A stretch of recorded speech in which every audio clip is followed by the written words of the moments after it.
Question number 26 tells you to go back and look in your notes and try to find the problem that related. It was actually a model where you were given an equation that related a bird's weight to the length of its wingspan.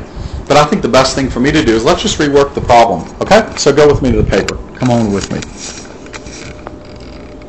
You will actually find this problem in your 1.4 class notes, and it's probably the very last example that was done.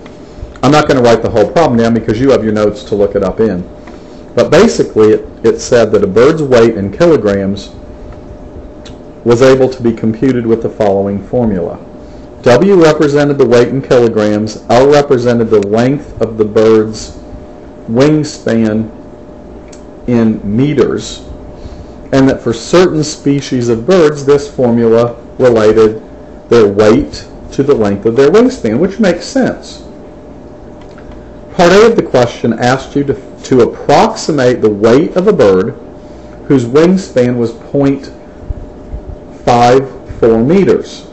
Well, if the length of the wingspan is 0.54 meters and you want to find the weight, we'll go to this formula,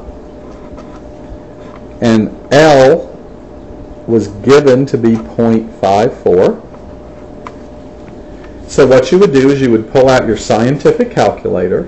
Remember, in Math 1033, a graphing calculator is not required. We certainly allow you to use them, but they're not required.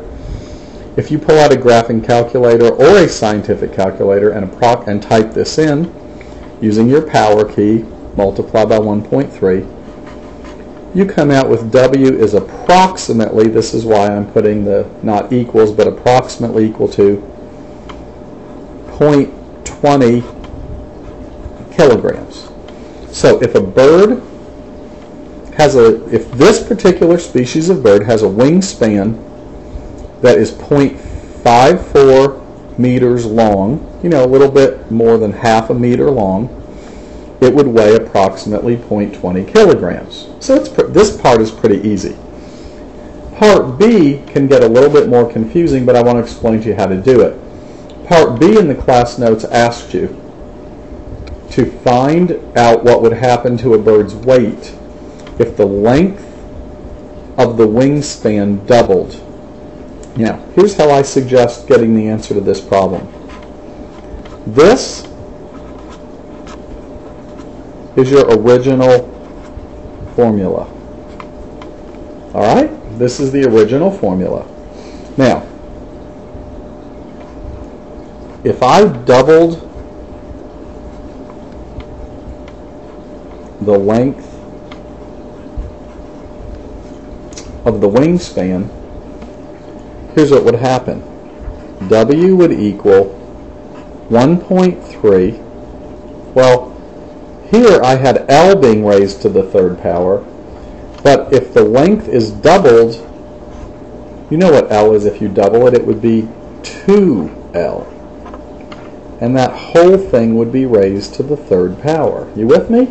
So L got replaced with twice L. That's what doubling, of course, means. And if I continued working with this new formula, what would happen here when I took 2L to the third power, 2 to the third power would give me 8, and of course L to the third power is L to the third. Now what I want you to do here is compare with me. Here's your original formula, right here, and here is your new formula. This is what would happen to the weight if the length of the wingspan doubled. Well, let's do a comparison, okay? There's a 1.3 in the original, there's a 1.3 here. So that's the same. There's an L to the third in the original, there's an L to the third here. That's the same. But this is very different. In our new formula, look what's happened to the weight. There's an additional factor of 8.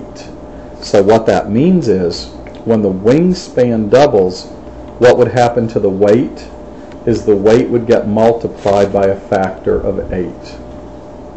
So the weight of the bird would be multiplied